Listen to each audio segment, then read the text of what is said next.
Жазда бақша өнімдерінің саудасы қызады, әсіресе қарбыз бен қауынға сұраныс жоғары. Дегенмен мамандар ерте піскен өнімдерді жемеуге кеңес береді.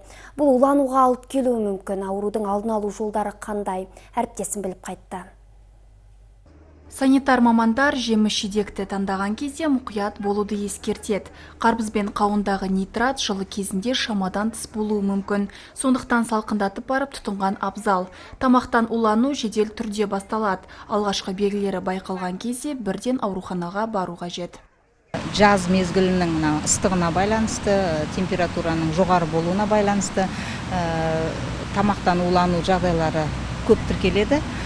Тамақтан улану дегеніміз ол микробтармен, олардың токсиндерімен ластанған азық-түлік тағамдарды жеп жедел түрде пайда болатын аурушаңдық. Негізі тамақпен уланған кезде бірнеше адам бір сәтте ауырып, белгілі бір тамақтан туындайтын жедел ауру. Тамақтан уланудың ең алғашқы белгілері білінген кезде әсіресе балалар, қариялар және жүкті әйелдер тез арада дәрігерлік көмекке жүгінуі тиіс. Сәбилердің организмі тез сусыздануға бейім болғандықтан уақыт созбай емделу керек. Микробтармен, олардың токсиндерімен ластанған тамақтың мөлшеріне байланысты жарты сағаттан 72 сағат аралығында бірінші белгілер пайда бола бастайды. Олар бастың ауруы, жүректің айнуы, асқазанның ауруы, құсу, сондай белгілер. Көбінесе осы тамақтан уланумен қарт адамдар, жас балалар, жүкті әйелдер өте ауыр түрде өтеді сол кісілерде.